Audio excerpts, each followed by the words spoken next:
Betrayal doesn't always arrive with thunder. Sometimes, it slips in quietly, on the heels of a birthday toast, wrapped in satin ribbons and the soft flicker of candlelight. It hides in the warmth of well-wishers, the scent of roses, and the careful orchestration of a celebration meant to honor a milestone. But the truth? The truth has sharp edges. I wasn't supposed to find them. Not like this. Not with the laughter of my closest friends floating through the halls of our home and my name etched into every frosted cupcake in the kitchen. Not with my heart still swelling from the compliments, the cards, the way Marcus had held my hand when I blew out the candles. Yet here I was, in a hallway I'd walked 1,000 times, standing on the precipice of a revelation that would unravel not just my marriage, but the very foundation of the life I had built. And all I could say, quietly, bitterly, with a hollow smile, was, "Happy birthday to me." Please leave your thoughts in the comments section below. Each of your shares is not only a motivation for us, but also contributes to spreading value to the community. If you find this content useful, don't forget to watch the whole video, like, subscribe to the channel, and share it with someone you think needs to hear this too. We are very grateful to have you as our companion. Marcus nodded, that same practiced smile on his face, the one he had used to win juries and sway judges. "Perfect timing," he said. "She'll be emotional, vulnerable. She won't scrutinize the details." He reached out, brushing a strand of Sarah's hair behind her ear, his fingertips lingering in a way that made my stomach churn. I felt like I had walked into a parallel reality, one where everything I thought I knew was a lie. 15 years of marriage. 15 years of loyalty, love, shared dreams, family holidays, and late-night whispers. All now reduced to a strategy session between two people who had decided I was nothing more than an obstacle to be quietly removed. The betrayal wasn't just about the affair. It was the calculation, the coldness, the way they had chosen my birthday to execute their plan, believing it would give them the upper hand. I should have known something was wrong. Marcus had insisted on hosting the party at our house, not the upscale restaurant I had booked. "It'll be more intimate," he said, flashing that polished grin. He'd even picked out my dress, a soft navy gown that hugged my figure in all the right places. He'd zipped it up himself, kissed my shoulder, and whispered, "You look stunning, Liz." All lies. Every single word. I turned away from the study, heart pounding, the walls of our Victorian home suddenly closing in around me. The laughter and music from the garden felt like echoes from a different life. Friends, colleagues, family, all gathered under twinkling fairy lights and sipping champagne in honor of a woman who, just moments ago, believed she was happily married. I found Diana near the koi pond, her champagne flute half full and her sharp eyes scanning the crowd. She knew something was wrong the moment she saw my face. "Liz?" she asked softly, placing her glass down. "What happened?" I handed her my untouched drink and steadied myself with a deep breath. "I need your help," I said, the edges of my voice sharper than I intended. Her expression changed in an instant. Concern turned into quiet fury. "Whatever it is, I'm in." I gave her a quick nod. "Call your brother." Diana blinked. "Michael? What for?" I didn't hesitate. "Marcus is hiding money. Offshore accounts. Property transfers. I just heard everything.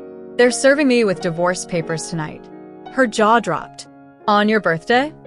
"Yes," I said, swallowing the lump in my throat. "And they think I'll be too emotional to notice the fine print." Diana was already pulling out her phone. Fury bubbled up inside me, hot and electric. I'd spent weeks planning this night, arranging flowers, picking out my favorite wine, writing handwritten notes for every guest. And all the while, Marcus was planning the end of our marriage like a military operation, with Sarah as his second-in-command. They wanted to take everything: the house, the savings, the business, my dignity. But they had made one mistake. They underestimated me. "I'll buy you some time," Diana said, already shifting into action.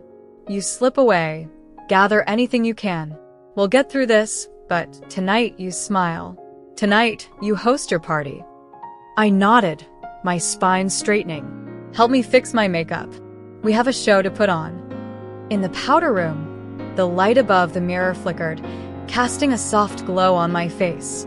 My mascara had smudged slightly beneath one eye, and my lipstick had faded. I didn't recognize the woman staring back at me. Her eyes were cold, calculating. No longer the eyes of someone content to live in comfort and illusion. She was no longer just a wife. She was a woman on a mission. I reapplied my lipstick slowly, smoothing the edges into a perfect curve. My hands were steady now. The adrenaline had dulled the shock, clearing space in my mind for strategy, precision, survival. By the time I stepped out of the powder room and back into the warm evening air of our backyard, you'd never know what had happened. Guests raised their glasses. Friends hugged me, wished me well. The string quartet played a light classical piece near the fountain. Marcus and Sarah had returned too. They stood apart, as if nothing had happened, as if they hadn't just rewritten the end of my marriage. Marcus caught my eye from across the garden and raised his glass. "To my beautiful wife," he said, his voice carrying above the chatter. "Happy birthday, darling." I smiled, lifted my champagne flute high, and toasted back. "To new beginnings," I replied, my voice sweet and smooth. Because while they thought they had the perfect plan, what they didn't know was this. They'd just handed me the greatest weapon of all, the element of surprise. There's a kind of betrayal that cuts deeper than any knife, not just because of what was done, but because of how carefully it was planned. Marcus didn't just fall into an affair. He architected one. He didn't just lie. He built a fortress of deception, brick by brick, month after month, until the man I thought I knew had completely disappeared behind a mask of charm and legal brilliance. And the worst part? I never saw it coming. I replayed it all in my mind that night after the party, lying alone in the bed we once shared. Every late-night meeting, every weekend trip that just couldn't wait, every glance exchanged between him and Sarah that I had convinced myself meant nothing. How could I have been so blind? But then again, how could I have known that while I was choosing anniversary gifts and planning vacations, Marcus was drafting a new life, one that didn't include me? He didn't just betray me in a moment of weakness. He weaponized my trust. This was never a spontaneous decision. It was premeditated, structured, legalized. The prenup I'd signed 15 years ago, the one he insisted was just a formality, had been revisited, revised, and rewritten in his favor. Ironclad, he told Sarah, with a smirk that haunted my dreams. I'd walk away with barely enough to cover rent. Meanwhile, Marcus would keep the house, the cars, and the bulk of our joint savings, thanks to quiet transfers to accounts he never thought I'd find. And Sarah? She wasn't just a fling. She was his co-conspirator. Together, they crafted an entire narrative. They set up LLCs, moved assets into offshore accounts, even bought a beach house in Martha's Vineyard, while I was busy finalizing floral arrangements for my birthday party. They were planning my financial execution, disguised as a celebration. I remember the sound of Sarah's voice, silky and smug, echoing from Marcus's study. "Once you serve her the papers tonight, there's nothing she can do." Those words didn't just break my heart. They ignited something deeper. A fire. This wasn't just an affair. This was war. Marcus thought I'd collapse under the weight of betrayal. He counted on my silence. He counted on my heartbreak. But what he didn't count on was the woman he taught to think like a lawyer. The woman who sat beside him for years, watching how he dismantled opponents in courtrooms. The woman who, while silent, had been learning his every move. He had groomed me to understand strategy, and now I was going to use his own teachings against him. When I confronted Diana that night, told her what I'd overheard, she didn't hesitate. "You're not going down like this," she said, fire in her voice. "Not without a fight." That's when we called her brother, Michael, a forensic accountant who had torn apart billion-dollar fraud cases in Boston's most notorious courtrooms. Within an hour, we had a game plan. We wouldn't confront Marcus. We wouldn't scream or cry or ask why. No. We'd gather evidence. We'd document everything. We'd unravel his web of lies with precision, the way he thought only he could. Over the following days, I started my silent investigation. I smiled when he walked into the room, laughed at his jokes, made his favorite meals, let him believe I was still oblivious. But behind closed doors, I was assembling an arsenal. Emails, bank records, investment portfolios, phone logs, all of it slowly pointing to a timeline that stretched back almost a year. Marcus had started this plan long before Sarah. Long before my birthday. The manipulation had begun the moment I started building my own business, the interior design firm he once claimed to be so proud of. And now I understood why. The more successful I became, the more he began positioning himself to take it all. The joint accounts gave him access to company capital. The business expenses, inflated, altered, and redirected, were quietly bleeding money into his shell corporations. Marcus hadn't just betrayed me. He had been stealing from me. Every day, every signature, he offered to help out. Every tax document he insisted on reviewing. Every client meeting he offered to attend for support. They were all pieces of a puzzle meant to end with me ruined, discarded, and humiliated. But like every arrogant man who believes he's untouchable, Marcus made one fatal error. He underestimated the woman he married, and that mistake would cost him everything. Michael's investigation moved quickly. Within days, we discovered offshore accounts in Marcus's name, some cleverly hidden behind companies in Sarah's name. Others linked to David Reynolds, a junior partner at Marcus's law firm, and a close friend I had once welcomed into our home for holidays. It wasn't just Marcus and Sarah anymore. It was a network. A carefully orchestrated fraud ring, hidden beneath the polished image of a successful attorney and his pristine firm. My home had become their headquarters. My life their leverage. My trust their tool. I had never felt so violated. So foolish. But I wasn't going to let it break me. Not this time. I began preparing my own legal team, James Patterson, one of the sharpest divorce attorneys in Massachusetts. With Diana and Michael by my side, we began constructing our case piece by piece. We documented every financial inconsistency, mapped every transaction, subpoenaed every record, and through it all I played my role, the doting wife, the gracious hostess, the woman Marcus still believed was in the dark. He had no idea that every time he kissed me goodnight, I was already 3 steps ahead. The day he planned to serve me with divorce papers, during our anniversary trip to the Maldives, I let him believe it was still going to be his moment. But what he didn't know was that I had already invited the FBI. The trip he thought would end with my silence would instead end with his arrest. He'd built his entire plan on deception, but I had rebuilt myself on truth. And in the end, the truth would destroy him. Because betrayal might break the heart, but calculation? Calculation builds revenge. Something shifted inside me the night I discovered Marcus' betrayal. It wasn't just heartbreak, though that arrived swiftly and brutally. It was the quiet birth of something else. Something sharp, Cold. Clear. awareness. Awareness of who I had become and who I had allowed him to make me. For 15 years, I had shaped my life around Marcus. I had stood beside him at black tie galas, hosted firm dinners with flawless poise, raised toasts in his name, and played the role of the devoted wife with the kind of grace that made other women whisper, "She's so lucky." And I had believed them. I believed I was lucky. Lucky to have a husband as powerful as Marcus. Lucky to have a home like ours, a marriage people envied. Lucky to be loved by a man who could command a courtroom with nothing more than a look. But standing in that doorway on my birthday, watching him strategize my destruction with another woman, I realized the truth. I wasn't lucky. I was compliant. I had spent 15 years dimming my own light so his could shine brighter. But not anymore. In the days following the party, something inside me hardened. Grief still wrapped itself around my ribs, squeezing tight in the quiet moments. But beneath it, rage bloomed. And more than rage, resolve. I stopped asking why. I stopped crying. I stopped replaying every kiss, every memory, trying to find the exact moment he stopped loving me. None of it mattered.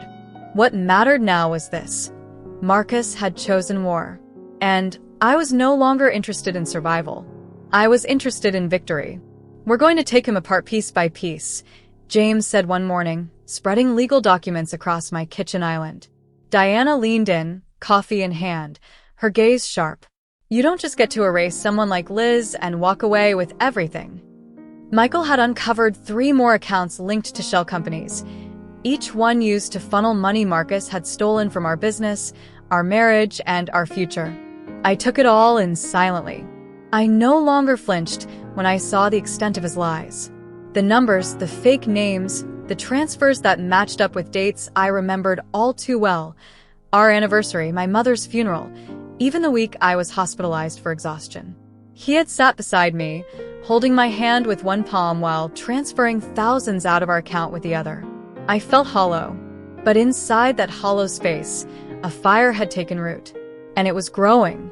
I returned to my office at Elizabeth Shaw Interiors, walking through the doors as a woman reborn. My staff greeted me with warmth and enthusiasm, none of them knowing the storm that had erupted in my personal life. Rachel, my assistant, noticed something was different, but she didn't ask. Instead, she simply said, "You look fierce." And I did. Gone was the soft elegance that had once defined my wardrobe. Now I wore power like armor. Charcoal gray suits, silk blouses with razor-sharp collars, heels that echoed like declarations on the polished floor. I took meetings. I fired 2 vendors who had underperformed for months, but whom Marcus had insisted on keeping for political reasons. I called clients myself, reassured them, elevated their visions, took back control. Because this business, this name, it was mine, and no man would ever take that from me again. At home, the mask stayed on. Marcus was still pretending to be the doting husband. Sarah had gone silent, likely under Marcus's instructions. The house felt like a stage, and we were both actors in a twisted play neither of us believed anymore. He came home early, made dinner, bought flowers, played the role, and I let him, because the longer he believed I was in the dark, the more mistakes he made. He left documents out on his desk, made calls on speakerphone, scheduled meetings he didn't know I could track. Every misstep was a gift. Every lie another nail in his professional coffin. "I used to feel sorry for you," Diana said one night as we reviewed the latest evidence. Always smiling, always working, always trying to be perfect for him. She looked at me, eyes full of something between awe and fury. "But now?" "I'm watching you become the woman you were always meant to be." Her words struck something deep inside me, because for the first time in years I felt like myself again. Not a shadow, not an accessory, not someone's wife, just me, and I liked her. She was dangerous. One night, I stood in front of the mirror, brushing my hair in silence. Marcus came in, wrapped his arms around me from behind, and kissed my shoulder. "You've been different lately," he murmured. I smiled at our reflection, just feeling grateful. "For what?" I met his gaze in the mirror. "For everything you've taught me." He laughed softly, missing the threat hidden beneath the words. And I smiled wider, because he had no idea. Over the next few weeks, my transformation accelerated. I took self-defense classes, signed up for financial analysis course, began consulting on 2 major development projects in New York and Miami. The woman who once scheduled her life around Marcus' calendar was gone. Now, Marcus had to check my availability, and that shift didn't go unnoticed. "You're working a lot," he said one morning over breakfast. I looked up from my tablet. "I have a lot to protect." He blinked. "Protect from what?" "From people who mistake kindness for weakness." He didn't reply, because deep down he knew. James, Michael, and Diana worked tirelessly in the background. Evidence piled up. Testimonies were gathered. Former clients of Marcus began whispering rumors of financial discrepancies. The law firm's partners started watching him more closely. And through it all, I remained composed. Because that was my greatest strength. Not rage, not revenge, but restraint. Let him believe he's winning. Let him hand me the rope to hang him with. The night before our anniversary trip to the Maldives, Marcus handed me a plane ticket over dinner. "You've earned this," he said. After everything you do. I took the ticket with a gracious smile. Thank you, darling, I replied. But inside, I was already planning what dress I'd wear the night he was arrested. This wasn't just about betrayal anymore. It was about rebirth. And I was no longer the woman who whispered her birthday wishes in empty doorways. I was the woman who had stared betrayal in the face and smiled. Because I was finally awake. And there was no going back. In the aftermath of betrayal, some women crumble. Others rise, not because they're unshaken, but because they find strength in the people who refuse to let them fall. For me, that person was Diana. She was more than a best friend. She was a lifeline. The night I discovered Marcus's plan, it was her steady voice and steady hand that grounded me. When my world tilted on its axis, she held it steady until I could find my own balance again. We're going to burn them to the ground, she said, not as a threat, but a promise. And with that single sentence, I knew I wasn't alone. Diana wasted no time. By the next morning, she had already arranged a meeting with her brother, Michael. Michael Shaw was a forensic accountant known for his surgical precision and ruthless efficiency. His name was often whispered in corporate circles. The man who found money even the best crooks thought was untraceable. And now he was on my side. He arrived at Diana's gallery that morning, briefcase in hand, expression unreadable. Let's talk war, he said after I laid everything out. And just like that, we formed the beginning of my army.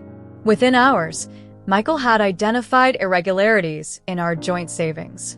Multiple withdrawals. Transfers to accounts under shell corporations. One registered in the British Virgin Islands, another routed through a Delaware LLC. All just below the federal reporting threshold. He's smart, Michael said. But not that smart. Arrogance makes men sloppy. That night, as Marcus laughed with Sarah over wine and spreadsheets, believing they were safe, we built our first timeline. Every transaction, every meeting, every conference call that lined up with Sarah's yoga classes. It was all falling into place. But even with two brilliant minds beside me, I knew I needed someone who understood the courtroom the way Marcus did. Someone who could go toe-to-toe with him in court and rip his legal armor to shreds. That's when Diana introduced me to James Patterson. He wasn't just any divorce attorney. He was the divorce attorney. With over 20 years of experience and a reputation for dismantling high-stakes cases, James had the calm demeanor of a surgeon and the mind of a tactician. He didn't ask if I wanted to go quietly. He asked how loudly I wanted it to echo. Our team came together like clockwork. Michael handled the financials. James built the legal strategy. Diana managed my schedule, arranged meetings, coordinated resources, and shielded me from the emotional ambushes that came without warning. I began calling them my Trinity, but it wasn't just about revenge anymore. It became about protection, justice, empowerment. For me, and for every woman who had been blindsided by the man she trusted most. We met every night in a rented office space under Michael's firm's name. A small suite with whiteboards, evidence folders, and cups of black coffee that never seemed to run out.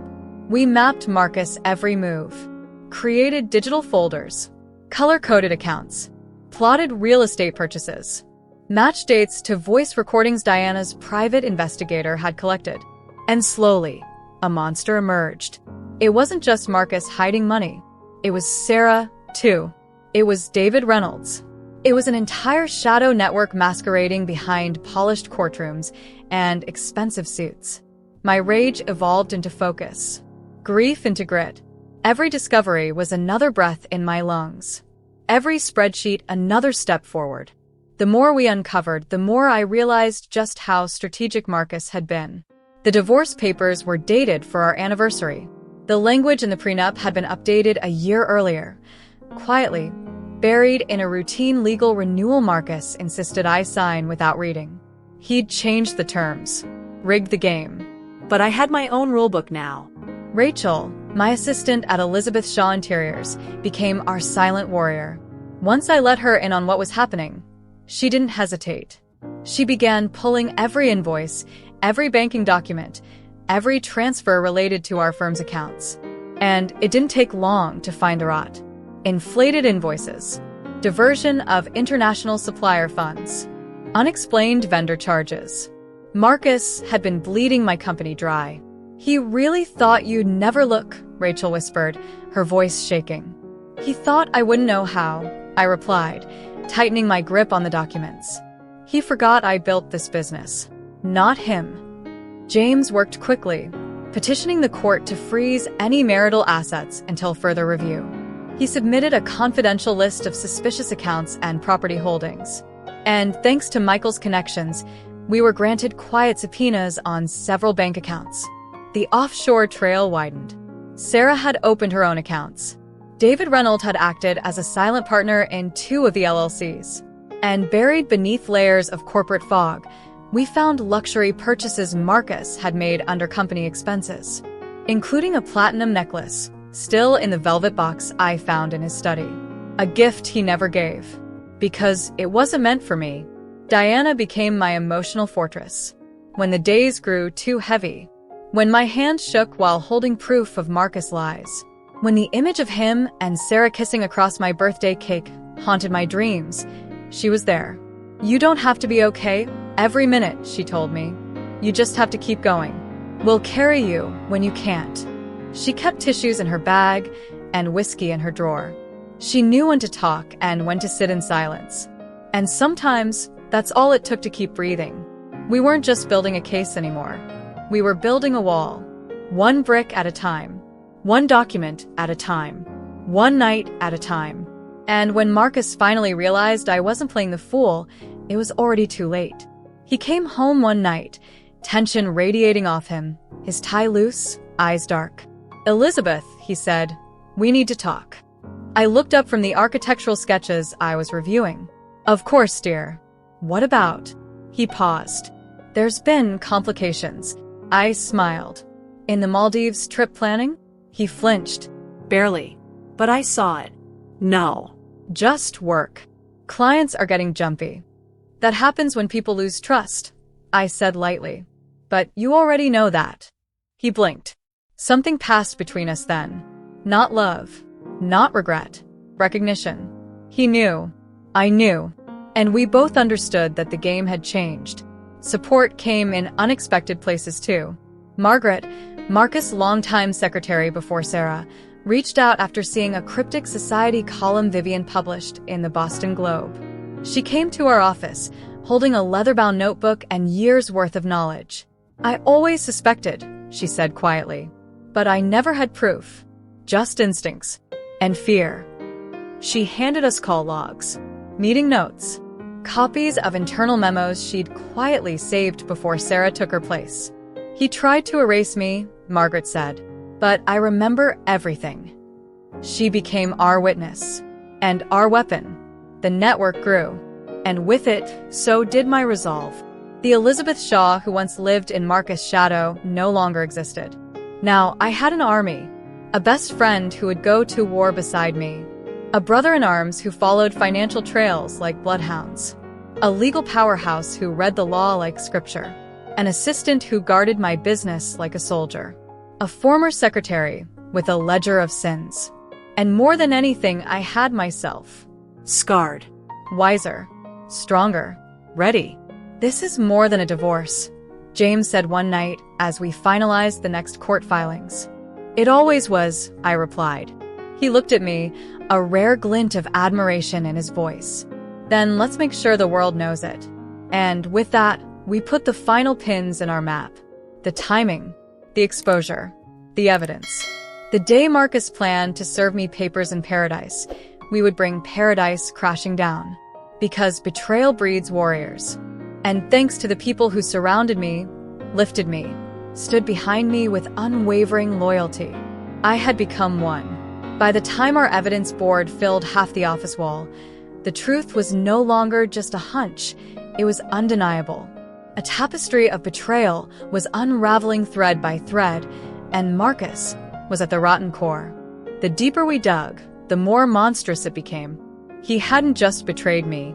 He had weaponized trust, manipulated clients, laundered money through charities, lied under oath, And all with that same smile he used to convince judges of his honesty.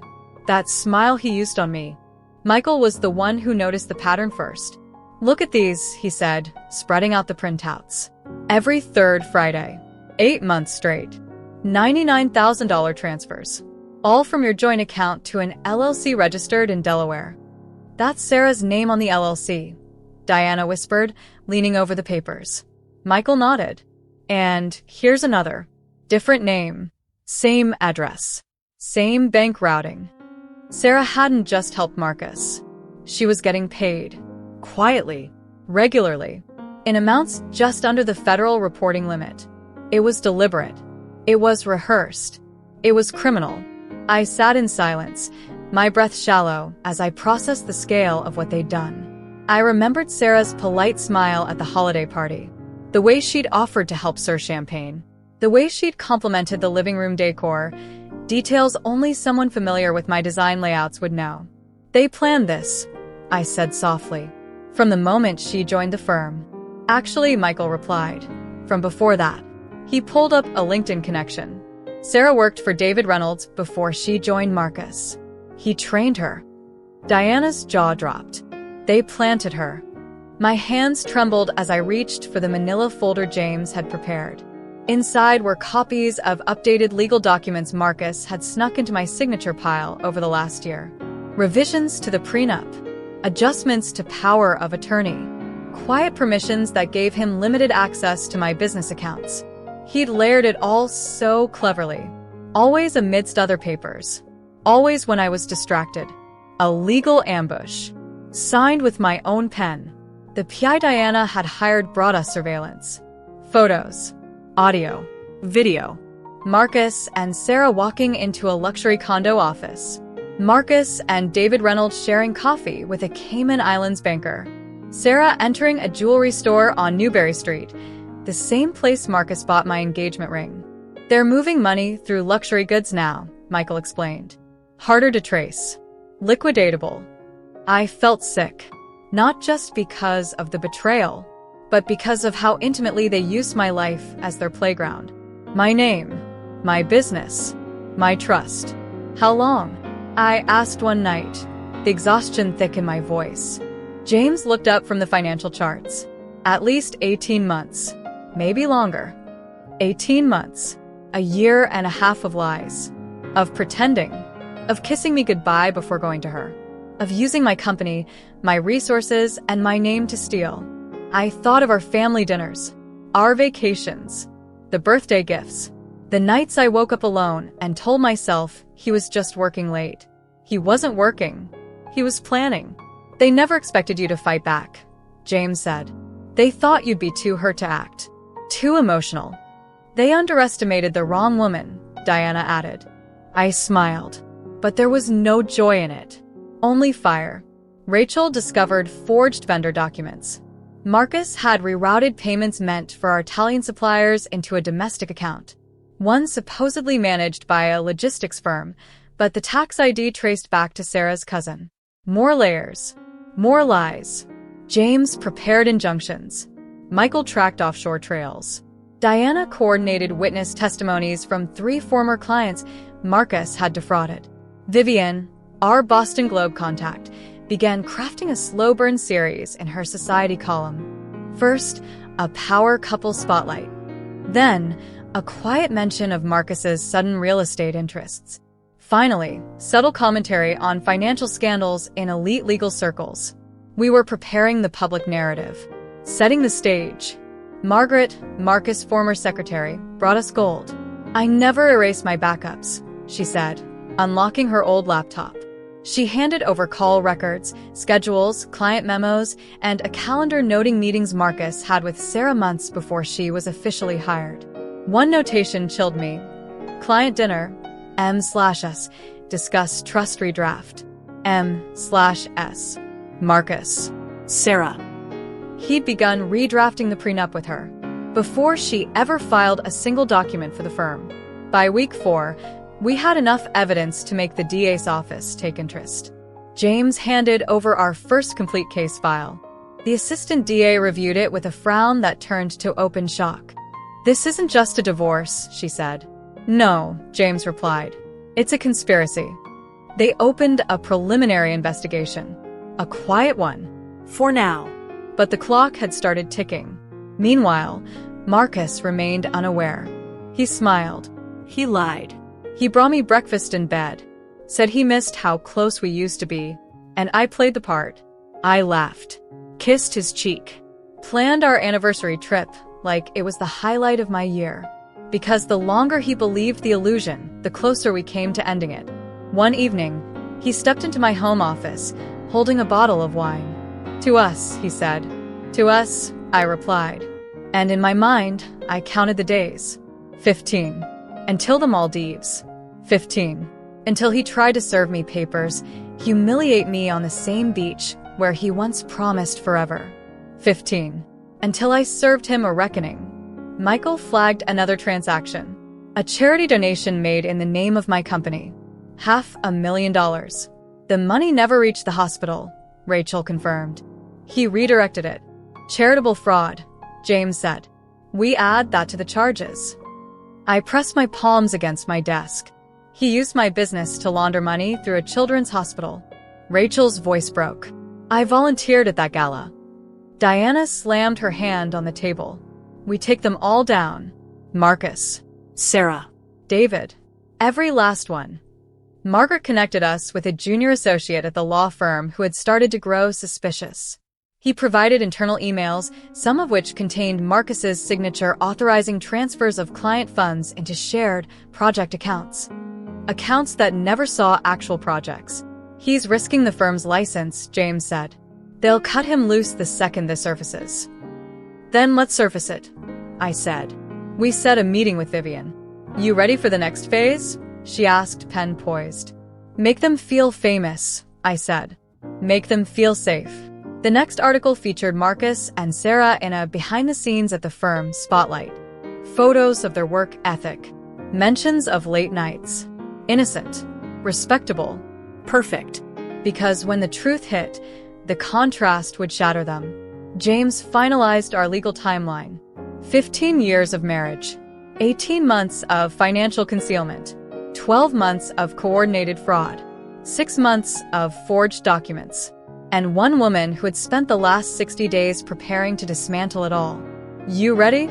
James asked me as I signed the final affidavit. I was born ready, I replied. And for the first time in a long time, I meant it. In the calm before the storm, I took a walk through the garden. The roses were in bloom. The same flowers Marcus had scattered through the house on my birthday.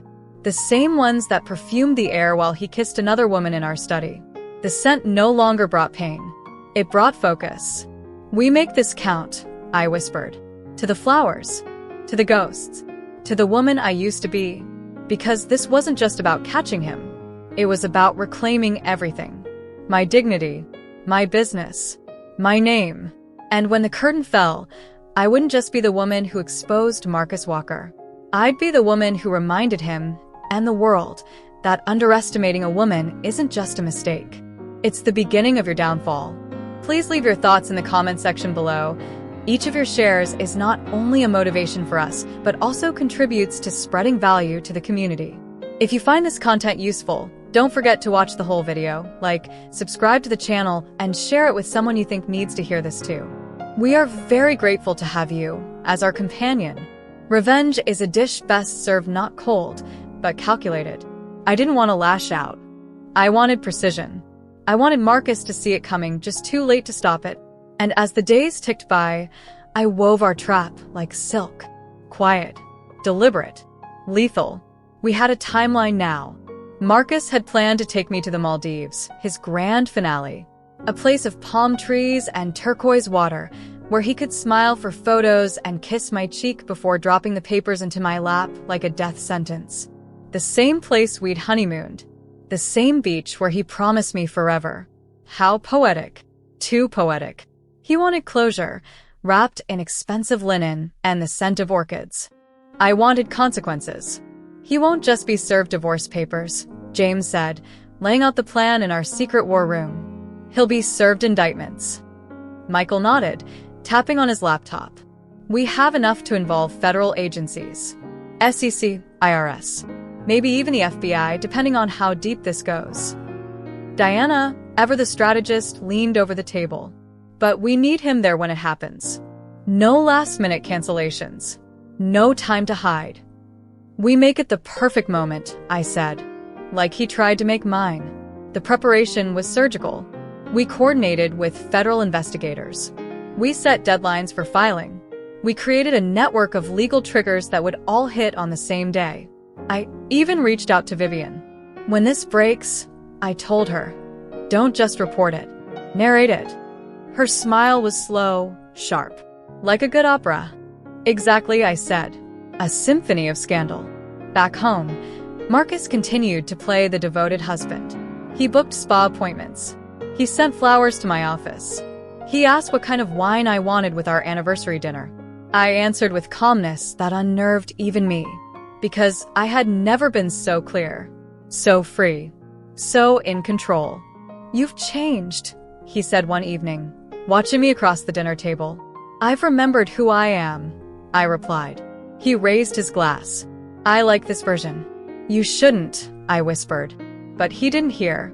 He was already too full of himself, too busy basking in the glow of his own ego. He thought the plan was perfect.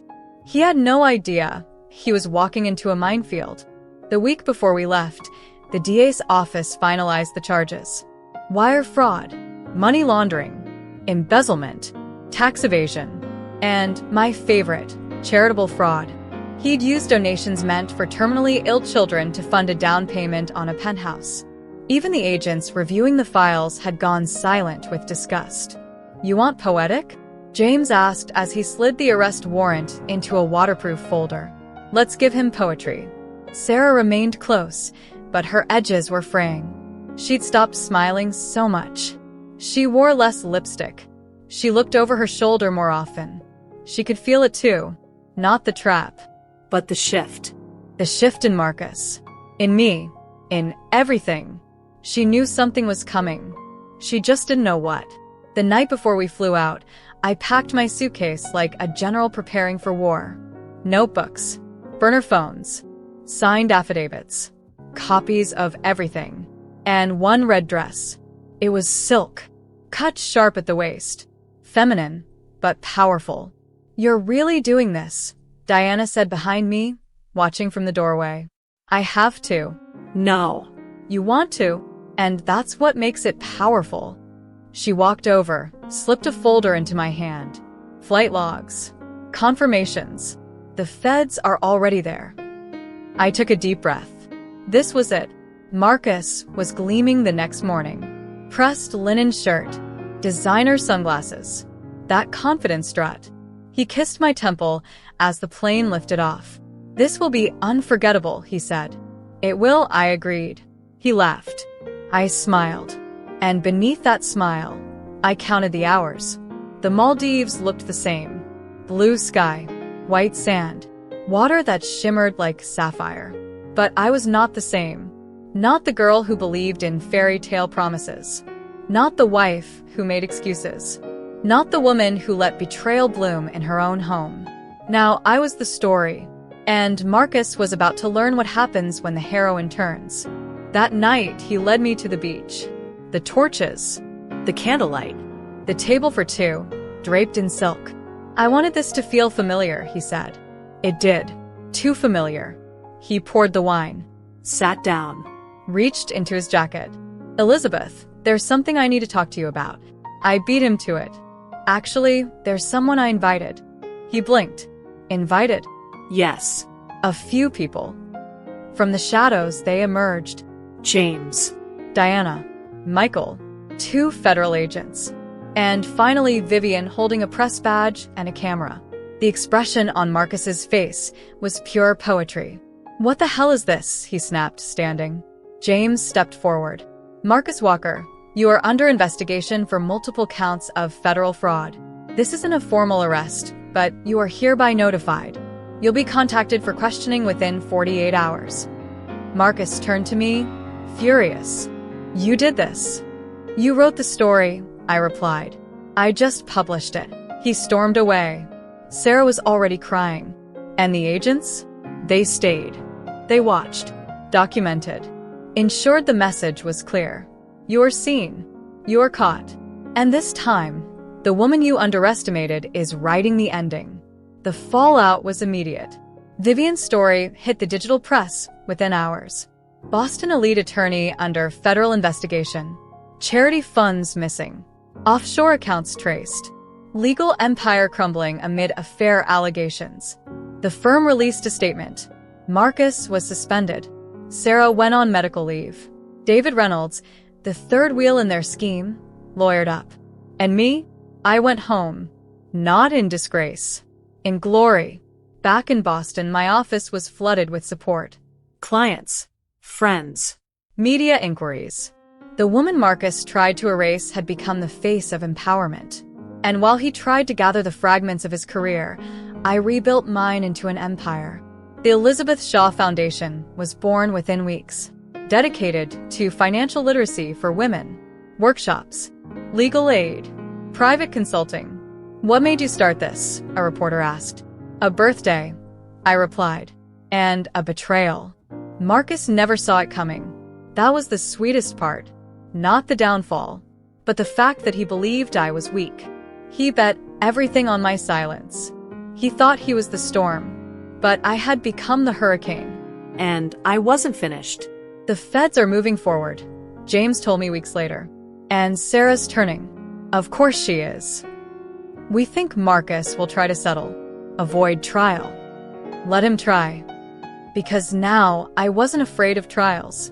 I was built for them. Every scar had made me stronger. Every lie had taught me truth. And every betrayal had built the woman who now stood, not as a victim, but as a force. Strategic revenge isn't about rage. It's about legacy. And mine had just begun. Scandal doesn't whisper. It screams. And the day Marcus's name hit the headlines, it screamed across every screen in Boston. Breaking, prominent defense attorney under federal investigation for financial fraud and embezzlement. The man who once held press conferences like a celebrity defendant now had his own name dragged through the same dirt he thought he stood above. It was poetic. It was devastating. It was necessary. James called at dawn. It's live. I turned on the television. There he was. The same man who had called me darling over dinner, now the centerpiece of a scandal montage. Images of him leaving court. Video of him and Sarah entering luxury condos. Snapshots of bank documents, highlighted with damning numbers. The media didn't hold back. Neither did I. By 10 a.m., the firm released a statement. Harrison and Palmer is conducting an internal audit and cooperating fully with the authorities. Marcus Walker has been placed on immediate suspension pending the outcome of the investigation. By noon, the legal community was buzzing. By 3 p.m., I was sitting in my office, watching the empire Marcus tried to destroy fall brick by brick. Rachel brought in coffee and dropped a printed email on my desk. From the partners at Harrison and Palmer. They want to meet. Let them wait, I said. She smiled. The DA called James the next day. We've opened formal charges. Sarah has agreed to cooperate in exchange for reduced sentencing. Of course she had. The moment the cameras turned, the carefully rehearsed mask she wore began to crack. The same mask she used when she slipped into my parties, kissed my cheeks, and toasted to my happiness. I didn't hate her, but I didn't pity her either. She chose her role. Now she'd wear the consequences. The news spread faster than even we anticipated. Vivian's follow-up column revealed damning new details. Misappropriated charity funds. Bribery whispers. A private offshore account tied to a children's cancer foundation. People were horrified, not just because it was illegal, but because it was cruel. What kind of man siphons money from terminally ill children to buy watches and wine? My husband, apparently. Clients started pulling their accounts. Marcus's name was stripped from letterheads. David Reynolds vanished from firm records. And Sarah's resignation came tucked between two press releases, one from the State Bar Association and the other from the SEC. Public exposure had become a wildfire, and justice was the match. I walked into the firm's offices 2 weeks later, no longer a wife, but a force. The partners greeted me with caution, respect, regret. They offered apologies, Settlements. promises to make things right. But I wasn't there for vengeance. I was there for accountability. You let him operate unchecked for years, I said. We had no idea, one partner replied. That's the problem. You didn't want to know. They shifted in their seats. So what now? Another asked. I slid a document across the table. You're going to sponsor my foundation. Publicly. Substantially. And permanently. They scanned the figures. Not a single one argued. The Elizabeth Shaw Foundation launched with a press conference. Dozens of reporters gathered. Microphones. Cameras. Notepads. I stood at the podium, heart steady. Not because I wasn't nervous, but because I was ready. I founded this organization not because I survived betrayal, I said, looking straight into the lens, but because I refused to let betrayal define me. Behind me, banners told the story. Financial empowerment for women, free legal counseling, fraud awareness seminars. The crowd clapped. Reporters scribbled. But I wasn't done. This isn't just about one case. I continued. It's about all the women who've been told they weren't smart enough to notice, strong enough to fight, brave enough to leave. Silence fell. Then, thunderous applause. Justice isn't always a gavel in a courtroom. Sometimes it's a microphone. Sometimes it's the power to speak when someone tried to silence you. Sometimes it's standing in the ashes of everything they tried to take and smiling because they failed and you didn't. In the weeks that followed, my schedule filled with interviews, TV. Podcasts. panels. People wanted to hear the story, not the gossip, but the resilience. Every time I spoke, a woman came forward. A mother, a business owner, a retired teacher, all with stories of betrayal that had lived in the dark too long. We built safe rooms, hotline lines, scholarship programs, and with each initiative, I watched Marcus's shadow shrink. He no longer owned my story. He was just a footnote. His trial date was set. David Reynolds had folded. Sarah had testified. Margaret's records sealed the timeline.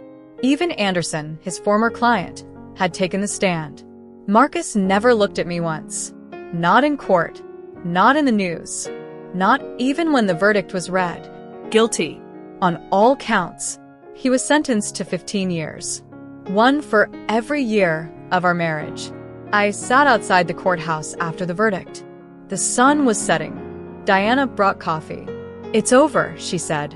No, I replied. It's just beginning. Justice doesn't always look like a prison sentence. Sometimes, it looks like a woman sleeping peacefully for the first time in months. Sometimes, it looks like children receiving the funds once stolen from them.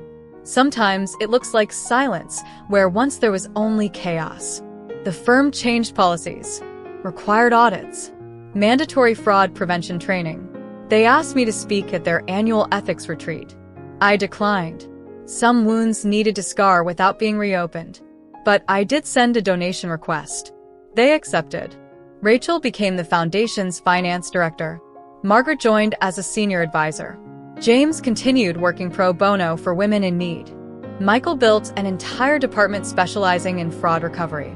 Diana curated an art series called Resilience, featuring stories of survival told through paintings and sculpture. Together, we were unstoppable. Marcus' parents wrote me a letter. They apologized, said they believed in what I was building, offered to support the foundation. I accepted, because sometimes healing doesn't come from punishment. It comes from purpose. The night after sentencing, I stood in my kitchen. No noise, no fear, just peace. I poured a glass of wine, toasted to no one, or maybe to everyone who ever believed I couldn't come back from this. And then I picked up my pen, because the next chapter, that was mine to write. Justice was never about hurting him. It was about healing me. And I had finally begun. Some endings feel like ashes, others like sparks. Mine ignited a wildfire. It had been 8 months since Marcus's conviction. 8 months since the gavel fell in that courtroom and justice rose from the rubble of betrayal. But what no one tells you is that after justice comes the quiet. The days where no one is watching. No headlines. No press conferences. Just you and the choices you make now that the storm has passed. And that's when you truly start again. I moved into a new home. Not a penthouse. Not a gated estate. A restored brownstone in the South End. It had creaky floors, original crown molding, and a tiny backyard with rose bushes I planted myself. It was mine. Every nail, every corner. Not a single piece of it belonged to a lie. The Elizabeth Shaw Foundation had grown beyond my wildest dreams. What began as a whispered idea across takeout containers in James's office was now a fully staffed operation with satellite offices in 3 states. We offered legal aid, financial literacy courses, emergency housing connections, and business development workshops. We didn't just help women survive betrayal. We helped them rise from it. We hosted our first annual empowerment gala that spring. I remember standing backstage in a velvet gown, my palms cold, my heart steady. The room was full of survivors, advocates, donors, friends. And Diana, right in the front row. "Take your time," she whispered before I stepped onto the stage. "This is your moment." The spotlight hit. Applause echoed. And I spoke. "They tried to write my ending," I began. Instead, they handed me a pen. The room went still. Not in silence. In reverence. Because every woman in that room had felt it too. The sting of being underestimated, overlooked, or betrayed. And every woman in that room now knew what power looked like when reclaimed. After the gala, a woman approached me. Early 40s. Soft-spoken. Sharp eyes. "My name is Natalia," she said. "Your story, it saved my life." She told me about the husband who controlled everything. The secret savings account she opened after our second workshop. The way she left one morning with her children and never looked back. "I thought I was weak," she said. "But now I know. I was just waiting for someone to show me the way out." I hugged her tightly. She wasn't the first, and she wouldn't be the last. Rachel was thriving as our foundation's director of finance. She had gone from assistant to executive with quiet confidence and unmatched diligence. She handled every dollar as if it were a symbol of survival because to the women we helped, it was. Michael had expanded his consulting firm, creating a new department that specialized in forensic accounting for victims of financial abuse. James had taken on 4 pro bono divorce cases, all recommended through our foundation. And he won every single one. Diana curated a traveling exhibit titled Unbroken, featuring portraits of women who had rebuilt their lives. And Margaret? She became our archivist. She turned her meticulous habit of record-keeping into a weapon of empowerment, training others how to legally and safely document financial deceit. She smiled more these days. We all did. And me? I did interviews, conferences, wrote articles. But I also walked in the park. I read fiction again. I repainted the hallway in my house 3 times until the color felt like hope. I laughed. I went on a few dates. Nothing serious. Nothing fast. But when a kind-eyed architect named Daniel asked to meet for coffee, I didn't flinch. And when he asked about Marcus, I told him the truth. He was a chapter. Not the whole book. Healing doesn't come all at once. It's not a moment. It's 100 small choices. Drinking your coffee hot again. Turning your phone face up. Letting someone see you cry without apologizing. Dancing in your kitchen at midnight. Forgiving yourself for what you didn't know then. Forgiving him not because he deserves it, but because you do. We created new programs. One for college women, red flags and bank statements. One for entrepreneurs, ownership and armor. And one just for teenagers, titled Start Smart, Your Money, Your Life. Because we weren't just responding to trauma anymore. We were preventing it. The Boston Globe ran a feature on our 1-year anniversary. The title read, From Broken Trust to National Change, How Elizabeth Shaw Turned Betrayal into a Movement. I framed the headline, not for the accolades, but for the message that healing isn't quiet. that survival can look like empire. That when women are empowered, systems tremble. One night, I sat on my balcony, glass of wine in hand, looking over the city. I thought of the woman I used to be, how she held her breath in Marcus's shadow, how she begged herself to believe the lies, how she curled up alone on her birthday whispering, "Happy birthday" to me.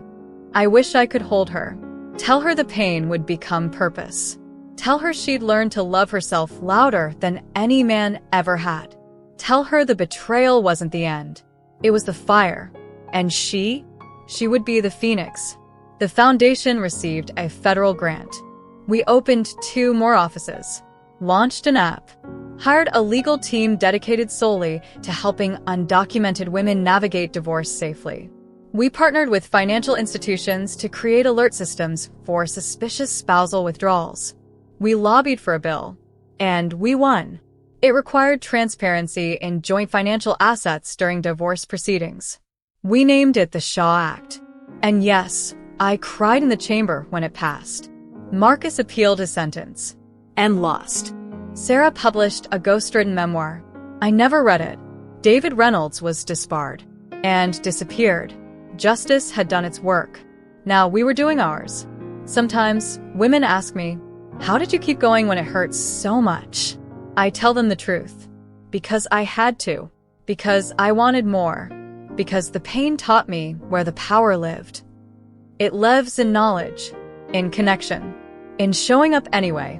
The Empowerment Gala became an annual tradition. And every year I ended the speech the same way. To every woman who thought the end of something was the end of everything, it wasn't.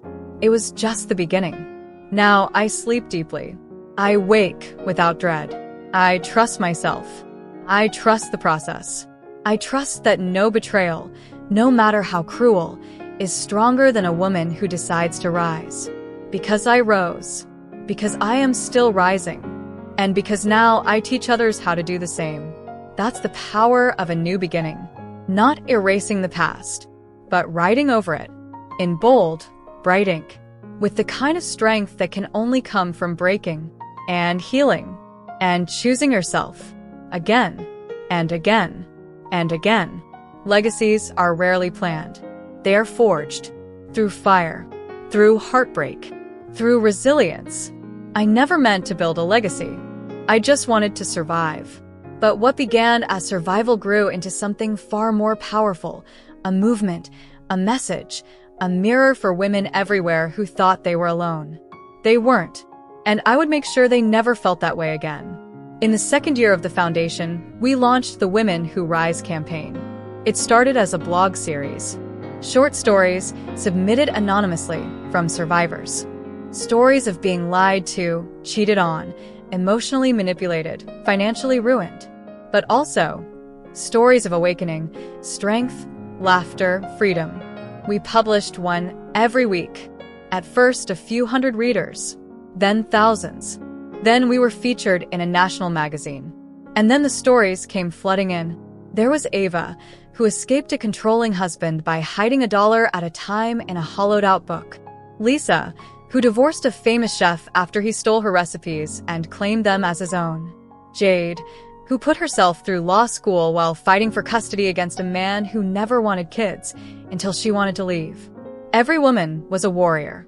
Every woman, a torchbearer. We turned those stories into art. Diana curated a gallery exhibit in 6 cities. Each piece paired with the anonymous story that inspired it. One installation featured a shattered mirror, each broken shard engraved with words survivors were once called: crazy, clingy, weak, dramatic. At the center, a full-length mirror with just one word carved across the glass: enough. Women cried in front of it. So did I. Because it wasn't just art, it was truth. And truth sets fire to shame. I was invited to speak at Harvard, then Yale, then the United Nations. Every time the same story. Betrayal turned battle cry. Pain turned platform. Loss turned leadership. And each time, I reminded them, you don't need to have all the answers. You just need to have the audacity to begin. The Shaw Act inspired similar bills across the country. California, Illinois, New York, each one focused on transparency, accountability, and empowering financial autonomy in relationships. Lawmakers began calling me not just a survivor, but a civic leader. That made me smile, because what I did wasn't political. It was personal, and personal change is the root of revolution. Natalia, the woman I met after the first gala, became a staff member. She now led our outreach team. She traveled from shelters to schools to courtrooms, teaching women how to document, protect, and reclaim. One day she walked into my office, eyes bright. "We hit 50,000, she said. 50,000 what? 50,000 women. That's how many we've helped since we started." My knees buckled a little. Not from weakness. From awe. We created scholarships for girls who had lost their mothers to abuse. We developed a retreat program. We partnered with therapists, coaches, and financial experts. The tagline became our mission: turn your pain into power. Each week, I still received letters, emails, messages, handwritten notes. They all started the same. I never thought I'd be in this position. I always thought I was too smart to be fooled. I didn't realize how much I gave until I had nothing left. And they all ended the same: "Thank you for showing me how to begin again." Vivian published a full-length book about the case. Not just the crimes, but the ripple effect of recovery. She titled it, "Shattered Vows, Unbreakable Women." I read it in one night and cried the entire time. Marcus's story was no longer the headline. Mine was, not because of what he did, but because of what I did next. I chose to speak, to stand, to rebuild, and then to bring others with me. Every gala, I shared a new quote, from survivors, from advocates, from myself. And this year I ended with this: you were not stupid. You were not weak. You were loving. And someone tried to turn your love into leverage. They failed. You are still here. And that makes you powerful beyond measure. We started building a center, a permanent home, not just for the foundation, but for women who needed a safe place. To breathe, to cry, to plan, to dream. We named it the Lighthouse, because even the fiercest storms need a beam to guide them home. Sometimes I walk its halls, see women bent over computers, filling out grant applications, mothers helping children with homework in the corner lounge, volunteers sorting donations, attorneys offering advice. It buzzes with the sound of redemption. And I know this is what Marcus never understood. You can try to control a woman, but the second she wakes up, the second she chooses herself, there is no stopping her. Daniel and I are still together. Slow, Kind. honest. He never tried to fix me. He simply witnessed me. And sometimes, that's more powerful than any grand gesture. "I'm proud of you," he says often. And every time I believe it a little more, because I've learned to be proud of myself too. I go back to the brownstone each night, light a candle, read a few lines of poetry. And sometimes I rewatch that old video, my birthday party, before everything shattered. I no longer flinch, because that video doesn't show the end. It shows the ignition of a legacy, of a woman who rose, of a movement that won't be stopped. People often ask, "What would you say to Marcus now?" And I always say the same thing: nothing. He doesn't get my voice. He already lost my silence. Legacy isn't built in courtrooms. It's built in kitchens, shelters, boardrooms, Blogs. Books. It's built in every woman who chooses herself again and again. Legacy is born the moment shame is replaced with truth. And inspiration? That comes from watching someone else burn and realizing she didn't die. She became the light. This is my legacy. Not just that I endured, but that I created something from the ashes. That I turned my story into a safe place for others. That I never gave up. That I made sure no one else had to feel alone. Because now, when a woman whispers to herself, "Happy birthday" to me in a dark room, thinking no one hears her, we do. And we're coming. With light. With tools. With open arms. With strength forged in fire. And with the undeniable truth. She is not alone. She is never alone again. In life, betrayal can arrive quietly, masked behind smiles and shared history. But what this story teaches us is that pain does not have to be where we end. It can be where we begin. Strength isn't born from having all the answers. It's forged in the fire of being underestimated, broken, and choosing to rise anyway. The lesson here is universal. You are not defined by what someone did to you. You are defined by what you do next. Every scar can become a symbol of survival. Every misstep, a foundation for reinvention. Whether you've faced personal betrayal, professional sabotage, or the collapse of something you thought was permanent, this is your reminder that you still hold the pen. The power to rewrite your story is yours. So if you're in a season of heartbreak or silence, remember, the quiet can be where your strength grows loudest. Use it, stand in it, and when you're ready, rise. If this message resonates with you, don't forget to like, share, and comment your thoughts below. Your story could be the inspiration someone else needs. And if you haven't already, subscribe so you never miss a moment of truth, healing, and power.